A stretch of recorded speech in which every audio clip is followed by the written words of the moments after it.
आज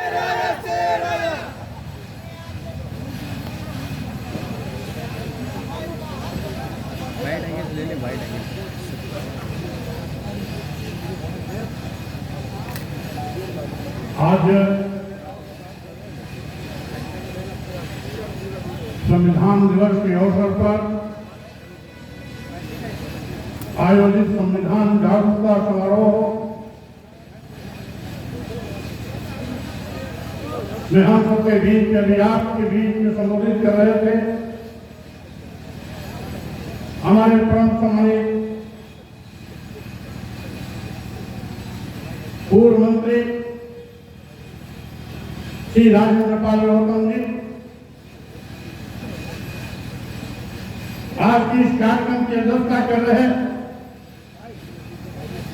पूर्व में डीपीएसपी रहे माननीय शिव स्वरूप जी, यहाँ पर विराजमान हमारे सम्मानित जिलाध्यक्ष भाई सुरेंद्र यादव जी,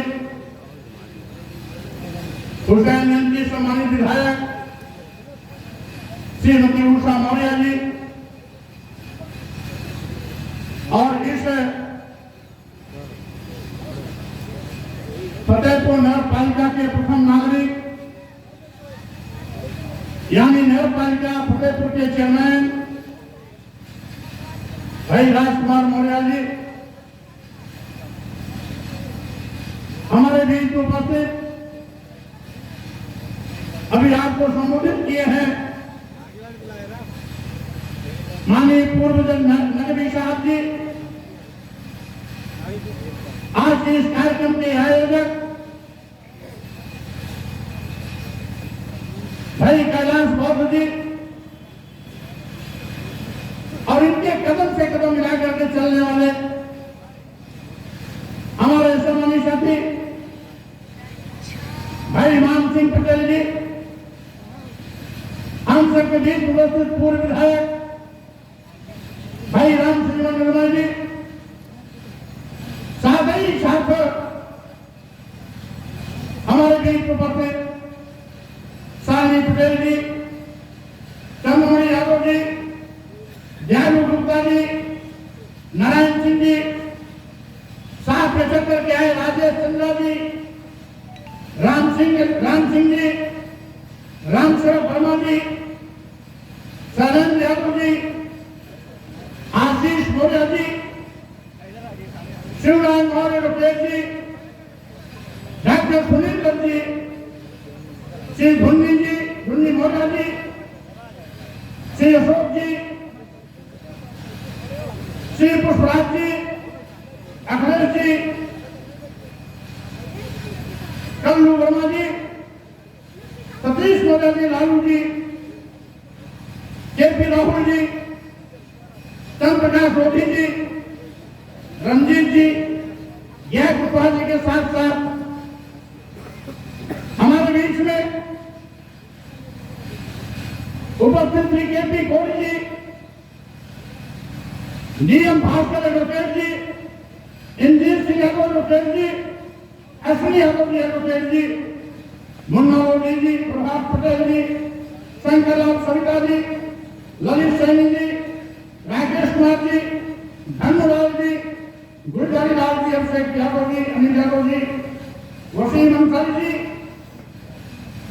के साथ साथ आज का कार्यक्रम का संचालन कर रही मौसमी कौचारी जी, हमारे सभी मंच साथियों और फतेहपुर के जनपद ग्रामांचल से आए हुए हमारे सभी सम्मानित भाइयों बहनों, नौजवान साथियों, पत्रकार बंधुओं, साथियों, सबसे पहले मैं आप सभी लोगों को संविधान दिवस की बहुत बहुत बधाई और शुभकामना देता हूं। साथ ही साथ आज वीरांगना झलकारी बाई का जयंती भी है। इस अवसर पर भी मैं उन्हें बहुत बहुत नमन करता हूं और जयंती के अवसर पर आपको भी शुभकामना देता हूं। आज एक और भी बड़ा पर्व है, गुरु नानक जयंती के अवसर पर आज पूरे देश में धूमधाम से जहां गुरु नानक जी की जयंती मनाई जा रही है, वहां किसान अपनी खरीफ की फसल लेने के बाद, खाली होने के बाद कार्तिक पूर्णिमा के नाम पर मेला भी करता है, स्नान भी करता है। इस कार्तिक पूर्णिमा के अवसर पर भी आपको बधाई और शुभकामना देता हूं। इसके साथ ही साथ एक स्पॉन्सर और है, जिन्होंने बीपी मंडल की सिफारिश लागू की थी। बीपी मंडल के आयोग की सिफारिशों को लागू किया था। इस देश के पूर्व प्रधानमंत्री माननीय बीपी सिंह जी फतेहपुर जिनकी कर्मस्थली रही है, आज उनकी पुण्यतिथि भी है और आज उनकी प्रतिमा, उनकी मूर्ति तमिलनाडु में लगाई जा रही है, जहां पर वहां के हमारे माननीय मुख्यमंत्री उसका खुद उनके श्रद्धा में मूर्ति रख रही है। और साथ ही साथ उत्तर प्रदेश की तरफ से समाजवादी पार्टी के राष्ट्रीय अध्यक्ष अखिलेश यादव जी को वहां पर विशेष अतिथि के रूप में बुलाया गया है, जहां खुद भी पहुंचे हुए हैं। इसलिए मंडल आयोग की सिफारिश लागू करने वाले गरीबों के मसीहा देश के पूर्व प्रधानमंत्री बीपी सिंह जी की पुण्यतिथि के अवसर पर भी मैं उन्हें कोई सम्मान करता हूं, श्रद्धा सुमन अर्पित करता हूं। और साथियों, आज बाबा डॉक्टर अम्बेडकर को मैं कौन सा अभिनंदन इसलिए करता हूं कि आज भारतीय संविधान बाबा साहब डॉक्टर अम्बेडकर ने एक लंबे विचार मंथन के बाद तैयार करके उस देश को दिया था। यह भारतीय संविधान दुनिया का एक अनूठा और ऐतिहासिक संविधान है। यही नहीं, इस देश के 140 करोड़ लोगों के मान सम्मान की प्रतिष्ठा करते हुए उनके हक हकूक और अधिकार की रक्षा करने का भी काम करता है। साथियों, आप जानते हैं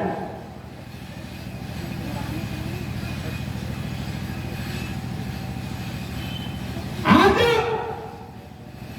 भारतीय संविधान ने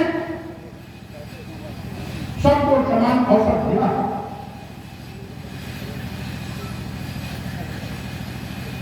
भारतीय संविधान की जो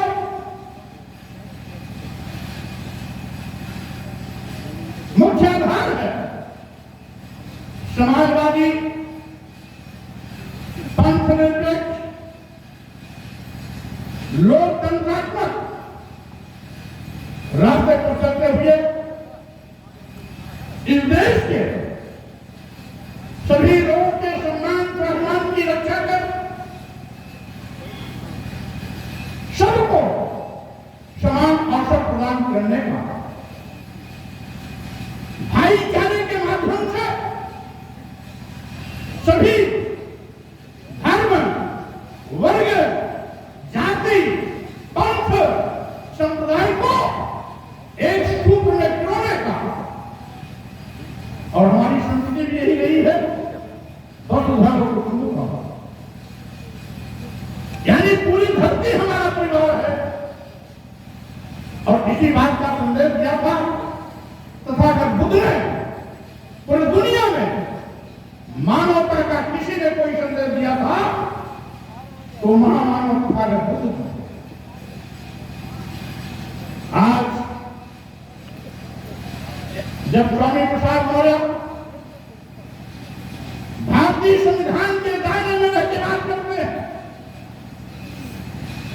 भारतीय संविधान के अनुच्छेद 51 जे, अनुच्छेद 51 जा में स्पष्ट इस बात का उल्लेख है कि समाज में ढोंग, ढकोसला, पाखंड, आडंबर को खत्म कर लोगों को वैज्ञानिक सोच के साथ खड़ा करना है। और जब हम पाखंड पर हमला करते हैं, ढोंग ढकोसले पर हमला करते हैं, आडंबर पर हमला करते हैं, तो कुछ लोग धर्म की दुहाई देकर कहते हैं हमारी भावना आहत हो गई। मैं कहना चाहता हूं, जब भारतीय संविधान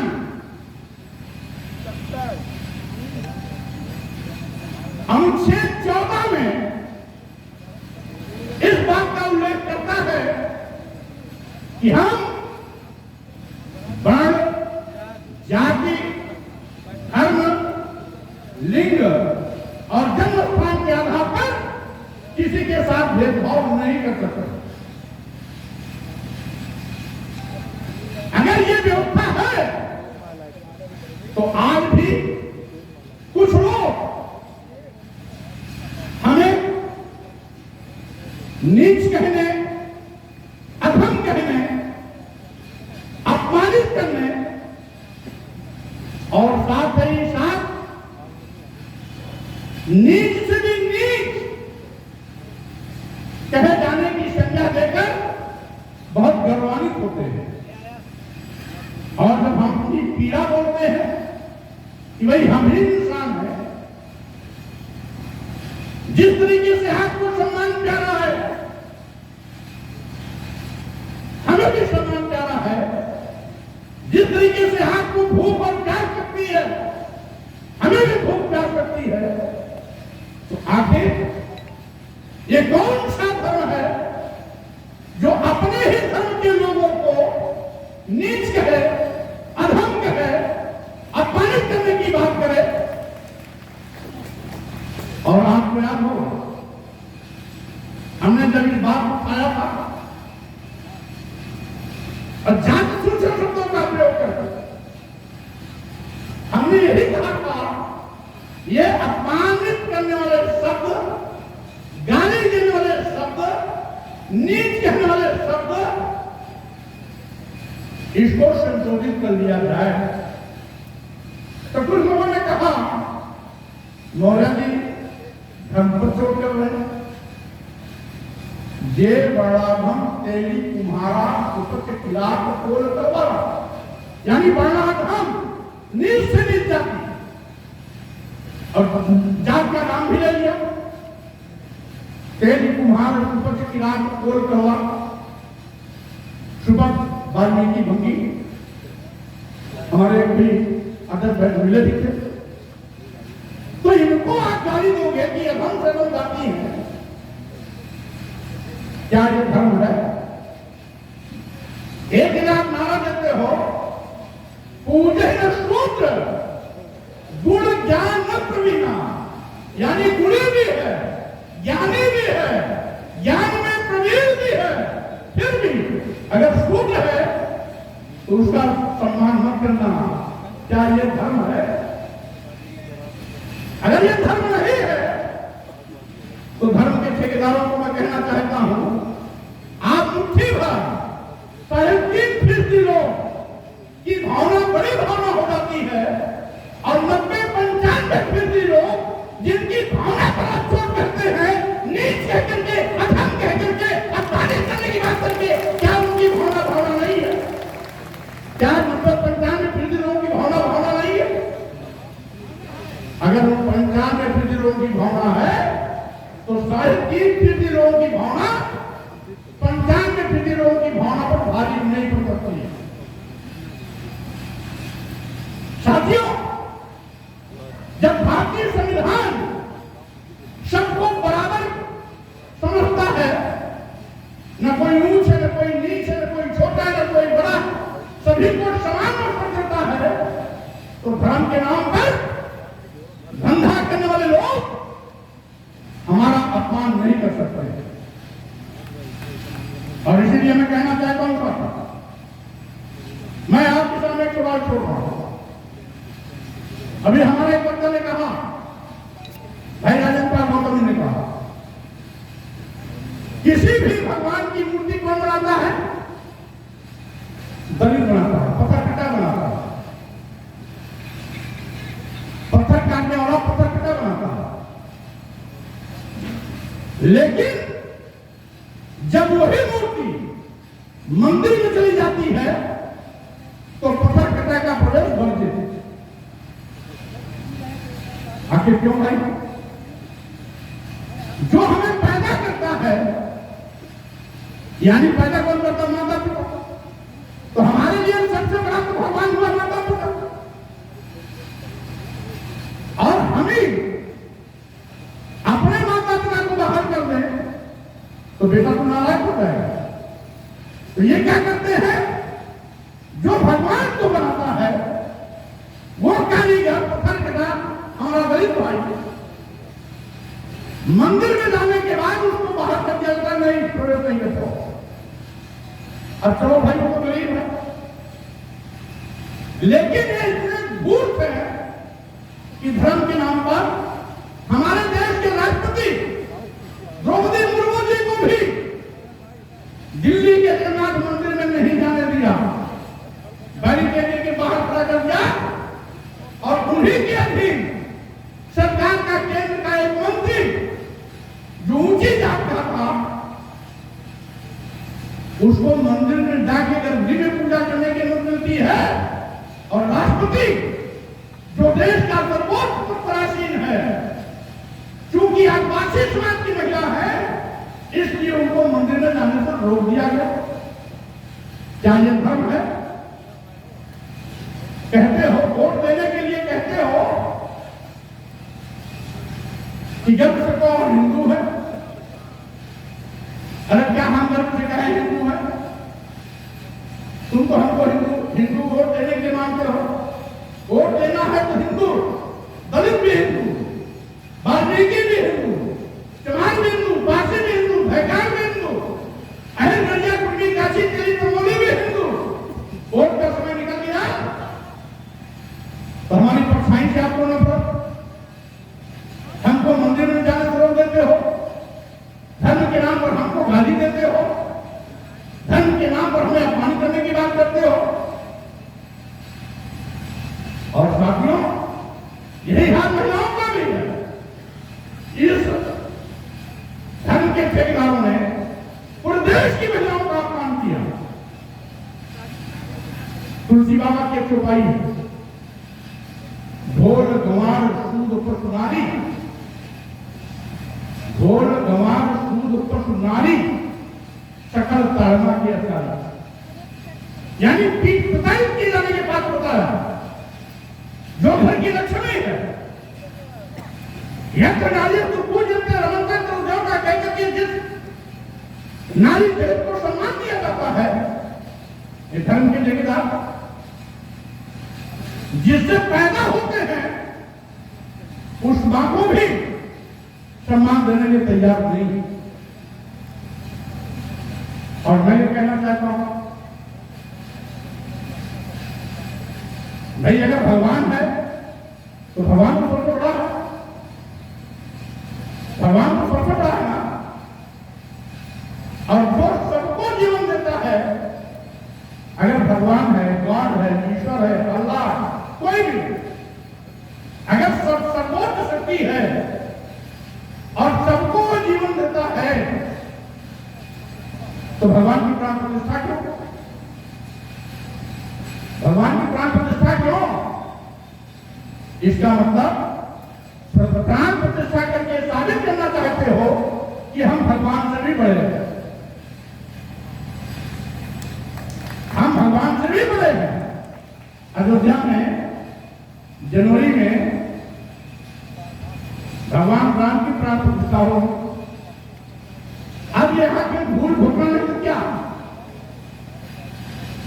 भाई, भगवान राम हजारों लाखों साल से पूजे जाते हैं, करोड़ों करोड़ों लोगों की आराध्य है, सभी उनको भगवान मानते हैं, करोड़ों चाहने वाले हैं, और जो हजारों साल से पूजा जा रहा है उसकी प्राण प्रतिष्ठा की नौकरी क्यों? क्या आप भगवान राम से बड़े हो गए क्या? यह धर्म नहीं है, यह यहाँ के एक चतुर वर्ग के लोगों का यह धंधा है। धर्म के नाम पर उनका धंधा चलता रहे तो किसी को भी धोखा दे सकते हैं, और ये जनवरी में होने जा रहा। सबसे ज्यादा दलित और पिछड़े ही पागल होकर भागते हैं ऐसे मामलों में। इसमें सावधान क्या करना चाहता हूं। अभी देखा मुझको दो दर्जन लोगों ने अब तक धमकी दिया। किसी ने सर कलम करने का, किसी ने गोली मारने का, किसी ने तलवार खरीद के लहरा कहा नहीं मैं इसे काटूंगा, किसी ने जीभ काटने का, किसी ने हाथ काटने का, किसी ने नाक काटने का, किसी ने कान काटने का, किसी ने 51 करोड़ का इनाम रखा, किसी ने 25 करोड़ का इनाम रखा। और ये कौन लोग हैं? साधु संत धर्माचार्य के देश में वो खूंखार भेड़िए हैं जिनका आतंकवादी चेहरा सामने आया है। और ये कोर्टी कहां से बोल रहे हैं? ये 25 करोड़ 51 करोड़ देने वाले कौन है? जिनको तुम चढ़ावा चढ़ाते हो, जिनको तुम दान दक्षिणा देते हो, जिसको तुम मार पूरा खिलाते हो। अपने बेटे को महीने में भी घी नहीं दोगे, लेकिन आप यहां आ जाएंगे उनको घी एक कलछुल परोस दोगे। आप मुफ्त में बैठे बैठे जब उनके पास करोड़ों रुपया बिना कमाई किए आपके दान दक्षिणा से पैसा जा रहा है, तो वही पैसा बोल रहा है कि स्वामी प्रसाद मौर्य का जो काटेगा हम उसको 50 करोड़ देंगे, 51 करोड़ देंगे, 25 करोड़ देंगे।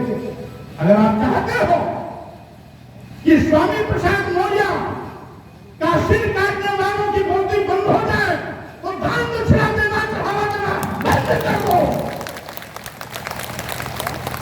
अन्यथा जब स्वामी प्रसाद मौर्य का सिर काट सकते हैं तो गुरुओं का पारू सुमारू मारू का कभी भी काट सकते हैं। सावधान रहना। जो खून खिलाने की बात करता है, जो आतंकवादी भाषा बोलता है, जो गोली मारने की बात करता है, जो सिर काटने की बात करता है, जीभ काटने की बात करता है, हाथ और कान काटने की बात करता है, वो साधु नहीं हो सकता, वो संत नहीं हो सकता, वो धर्माचार्य नहीं हो सकता, वो पाखंडी है, वो आतंकवादी है। और गरीबों मत में छिपे हुए ऐसे भूखे भेड़िए हैं जो हमारे खून का सौदा करते हैं। ऐसे भूखे भेड़ियों से सावधान रहने की जरूरत है। और साथियों, मैं प्राण प्रतिष्ठा करने वालों को सलाह देता हूं, भगवान राम को करोड़ों के पूज्य हैं, वो खुद ही इतने महान हैं, बड़े हैं, उनकी प्राण प्रतिष्ठा क्या करते हो? अगर प्राण प्रतिष्ठा करना ही है तो आपके मठ में, आपके घर परिवार में जिसकी मौत होती है उस मुर्दा के अंदर प्राण प्रतिष्ठा कर दो जिससे वो जिंदा हो जाए। जिंदाबाद जिंदाबाद हमारे साथ है। हमारे कहने का मतलब, अगर मुर्दा के अंदर प्राण प्रतिष्ठा करके, मुर्दा के अंदर प्राण प्रतिष्ठा करके उसको जिंदा कर देते हो, तब हम जानेंगे आप बहुत बड़े संत हैं, आप बहुत बड़े महारथी हैं, आपने विज्ञान को भी चुनौती दे दिया और आपने यमराज को हमेशा हमेशा के लिए उनका परिवर्तन बनवा के किनारे कर दिया। लेकिन ऐसा नहीं करोगे, क्योंकि प्राण प्रतिष्ठा तो तुम्हारा नौटंकी है, दिखावा है, चलावा है।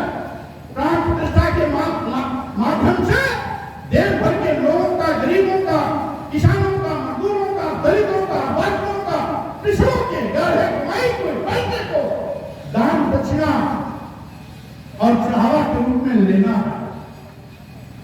साथियों, मैं ये भी कहना चाहता हूं, जो लोग वोट लेने के लिए हमें हिंदू कहते हैं, उनका एक चेहरा समझ लो। भारतीय संविधान के अनुच्छेद 15(4) और 16(4) में इस देश के अनुसूचित जाति और जनजाति को आरक्षण मिला हुआ है। अभी जब से हमारे देश में डबल इंजन की सरकार का नारा देने वालों की सरकार आई, तब से यह संविधान की कसम खाने वाले प्रधानमंत्री और मुख्यमंत्री अनुसूचित जाति और अनुसूचित जनजाति का संविधान प्रदत्त आरक्षण खत्म कर रहे हैं। अभी जगह निकली लखनऊ यूनिवर्सिटी में प्रोफेसर में एक भी पद आरक्षित नहीं, रीडर में एक भी पद आरक्षित नहीं, एसोसिएट प्रोफेसर में एक भी पद आरक्षित नहीं, असिस्टेंट प्रोफेसर में बैकवर्ड को 12% यानी 27% के बजाय मात्र 12% और शेड्यूल कास्ट को 21% के बजाय मात्र 8% और शेड्यूल ट्राइब्स को उसमें भी 0 कर दिया। यानी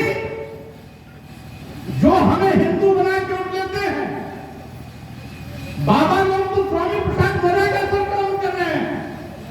अब ये बाबा के बाबा जो बैठे हैं मुख्यमंत्री और प्रधानमंत्री के रूप में, ये लोग देश के करोड़ों करोड़ों अनुसूचित जाति, अनुसूचित जनजाति और पिछड़ों का आरक्षण पकड़ उनका संकलन करने का काम कर रहे हैं। इनसे भी सावधान रहना। साथियों, मैं कहना चाहता हूं, आज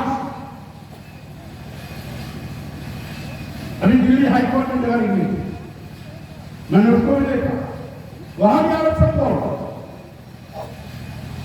उत्तर प्रदेश की जितनी वैकेंसी निकलती है अनुसूचित जाति, जनजाति और पिछड़ों का आरक्षण बोर्ड कहीं मिलता है तो कहीं 8%, कहीं 4%, कहीं 5%।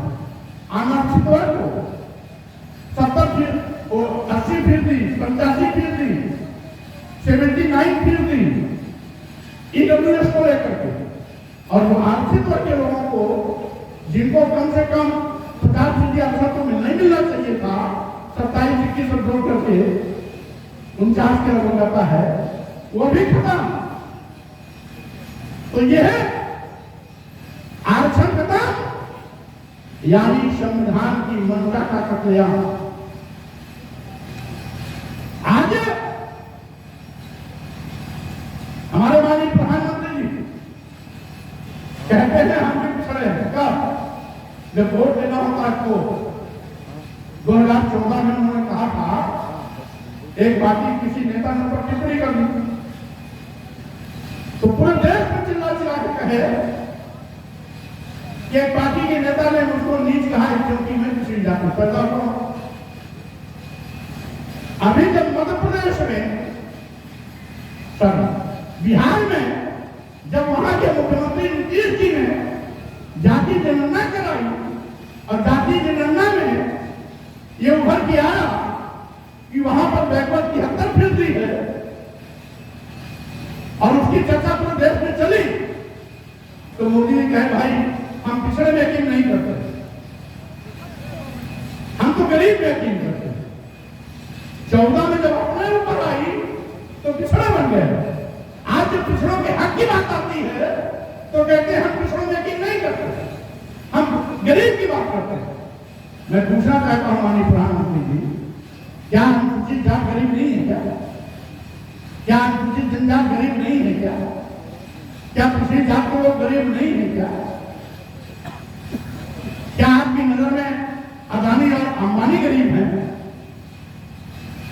और इनका जो रियल फेस है मैं उसको भी आपके सामने रख रहा हूं।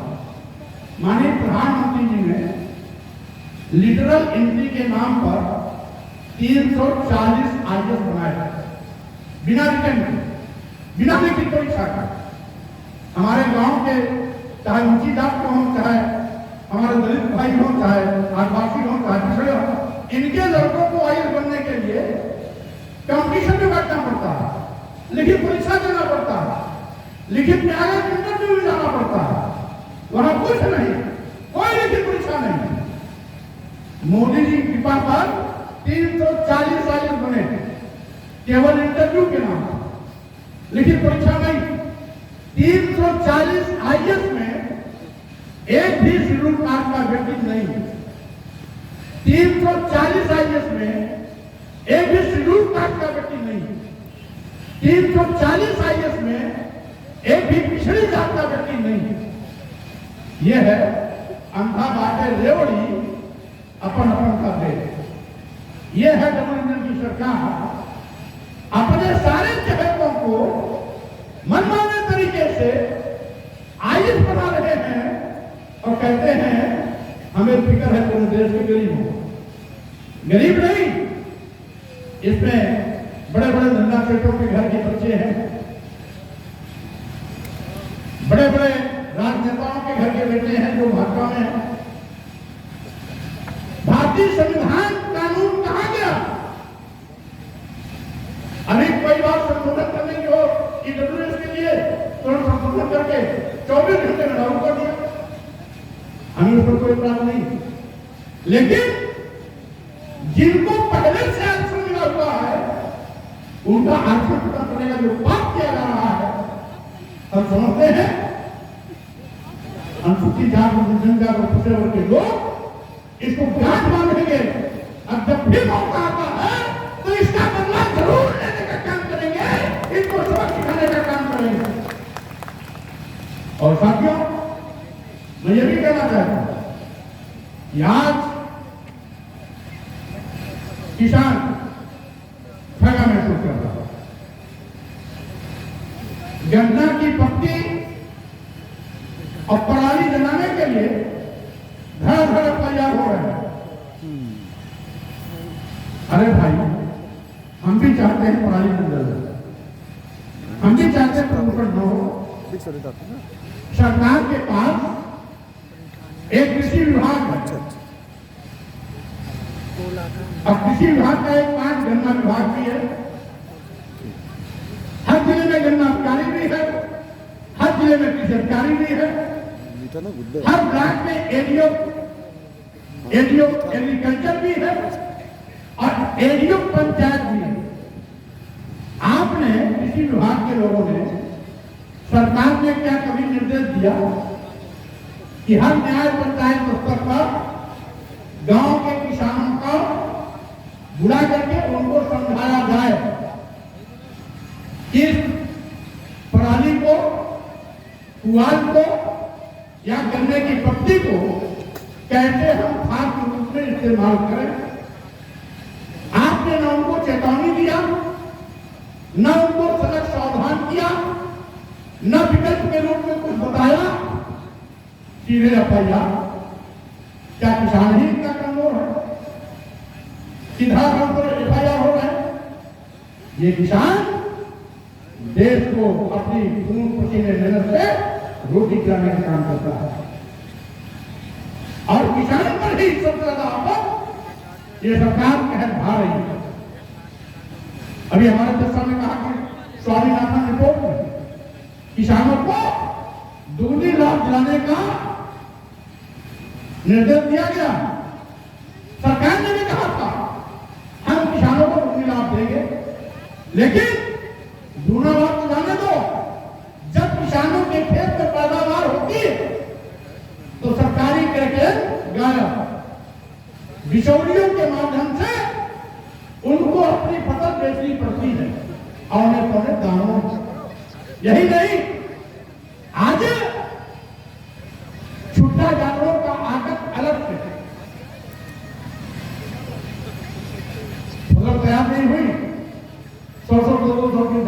धुंध आया चर के बराबर। अब तो छुट्टा जानवरों के नाते बड़े पैमाने पर दुर्घटनाएं हो रही हैं, जिसमें हर जिले में औसत एक मौत किसी न किसी की जरूर होती है। कहीं साड़ों के लड़ने से, चपेट में आने से, कहीं साड़ों से दुर्घटना होने में, कहीं जानों से टकरा जाने पर, मोटरसाइकिल के टक्कर लग जाने से किसी न किसी की मौत हर जिले में रोज हो रही है। इस पर प्रभावी नियंत्रण नहीं। आज सरकारी नौकरियां गायब हो गई। सरकारी नौकरी अगर गायब हो गई, उसका नतीजा है आज देश का करोड़ों करोड़ नौजवान बेरोजगारी का दम झेल रहा है। आज सरकारी विभाग जिसमें नौजवानों को सरकारी नौकरियां मिलने की उम्मीदें थी, सरकार उसको बेच रही है। सारे देश के बंदरगाह बेच दिए गए, सभी एयरपोर्ट कर दिए गए, एयर इंडिया बेच दिया गया, देश के सारे रेलवे स्टेशन बेच दिए गए, कई ट्रेनें भी दे दी गई, LIC जैसी बड़ी संस्था कर दी गई। ये सभी संस्थान लाभ देते हैं और आज नौजवान दल ठोकरे खा रहा है। साथियों, आज संविधान का गला ठोका जा रहा है, आसन खत्म किया जा रहा है। प्रसीवन हमने कहा जात वाले न कराइए, सब करा लीजिए। हम जो एक अनुसूचित जात अनुसूचित जनजाति का तो खर्च अभी चल रहा है, 1871-72 से ये प्रगति शुरू हुई थी, 1921 तक लगातार चली। अभी भी अनुसूचित जात और जनजाति का तो हो रहा है, लेकिन अन्य का नहीं हो रहा। हम केवल किसी जात की बात नहीं कर रहे हैं, हम सबकी बात कर रहे हैं। सबकी जात वाली निर्णय करा लीजिए, लेकिन जात वाली निर्णय करने से कतरा रहे हैं। उनको एक शंका है इस बात पर कि बिहार में 73% पिछड़ी जात के लोग आ गए, तो सर्वे में यहां भी 73, 74, 75% पिछड़े आ सकते हैं। इस डर से नहीं करा रहे हैं। और जो 52% का आंकड़ा है, ये 52% का आंकड़ा 1921 की आबादी के आधार पर है। उस समय जो पिछड़े घोषित किए गए थे, उनके आधार पर भी 52% है। और इस 52% घोषणा के बाद सैकड़ों जातियां पिछड़े में और शामिल की गई, जैसे जाट शामिल किया गया, गुर्जर शामिल किया गया, सैनिक शामिल किया गया, और साथ ही साथ सर्वहारा मुसलमान शामिल किया गया। सबर की कुछ जातियां भी शामिल की गई, जैसे महापात्रा, गोसाई, भक्त, ये भी शामिल किए गए। तो ऐसे ऐसे तमाम जातियां शामिल की गई, और जो जातियां शामिल की गई वो भी शामिल में शामिल हो गई। लेकिन ये कतरा रहा है। बराबर 24 में तो हम दिमाग ठीक कर देंगे सबको मिलकर के, सारे छोटी पार्टी के लोग मिलकर के 24 में हम आपकी विदाई कर देंगे। आप नहीं कराओगे, जब हम सरकार में आएंगे तो हम प्रसीवन कराएंगे। लेकिन अगर एक बार आवाज उठी है तो ये आवाज कोई न कोई परिणाम लेके आए। इसे साथियों, क्योंकि आपका कार्यक्रम मेरा बहुत चल रहा है, दूर दूर जाना भी है, इसलिए मैं केवल इतना ही कहूंगा कि आप जिसे धर्म मानते हैं वो धर्म नहीं है, आपकी गाली है, आपको नीच कहती है, आपको अधम कहती है, आपको अपमानित करने की बात करती है, महिलाओं को भी नीच से नीच होने का प्रमाण पत्र देती है, महिलाओं को भी मारने पीटने पिटाई करने की बात करती है। इसलिए आप सभी लोग सावधान रहें, धर्म के नाम पर गाली न सहें, बल्कि जो धर्म का हवा उड़ाते हैं, ये धर्म उनके लिए भी धर्म नहीं है। क्योंकि माननीय सर्वोच्च न्यायालय ने 1995 में एक आदेश में स्पष्ट रूप से आदेश किया है कि हिंदू धर्म कोई धर्म नहीं है, ये एक जीवन शैली है। माननीय प्रधानमंत्री नरेंद्र मोदी ने अमेरिका में भी बोला, यहां भी बोला कि हिंदू धर्म कोई धर्म नहीं है, यह जीवन जीने की कला। आरएसएस के प्रमुख मोहन भागवत जी ने बोला, 2 बार बोला कि हिंदू धर्म नाम का कोई धर्म नहीं है, यह लोगों के जीवन जीने का तरीका। अभी 1.5 महीना पहले एक मीडिया कॉन्फ्रेंस में माननीय गडकरी जी ने भी इसी बात को दोहराया। अगर मैंने भी कह दिया हिंदू धर्म धर्म नहीं है, तो माननीय सर्वोच्च न्यायालय ने आदेश किया तो कोई बवाल नहीं, माननीय मोदी ने कहा तो कोई बवाल नहीं, माननीय मोहन भागवत जी ने कहा तो कोई बवाल नहीं, माननीय गडकरी जी ने कहा तो कोई बवाल नहीं, स्वामी प्रसाद मौर्य ने कह दिया तो बवाल ही बवाल। आखिर क्यों? साथियों, यह जिसे धर्म कहते हैं वो एक वर्ग विशेष का धंधा है। इसी के बहाने दान दक्षिणा चढ़ावा लेकर बिना काम किए वो मोटे होते हैं, और दान दक्षिणा चढ़ावा देने वाले लोग हमेशा गरीब लाचार बने रहते हैं। इसलिए साथियों, अपनी गाड़ी कमाई के पैसे को अपने बेटे बेटियों की पढ़ाई करवाइए, अपने बच्चों को अच्छी तालीम दीजिए, अच्छी पढ़ाई कराए करके उनके ओहदे पर पहुंचाइए, उनको अच्छा खिलाइए, उनके स्वास्थ्य का ध्यान रखिए, अच्छा कपड़ा पहनाइए। उसी पैसे का सदुपयोग आप अपने परिवार को लगाइए। इन्हीं शब्दों के साथ मैं आप सबको बहुत बहुत धन्यवाद देते हुए अपनी बात पर विराम देता हूँ।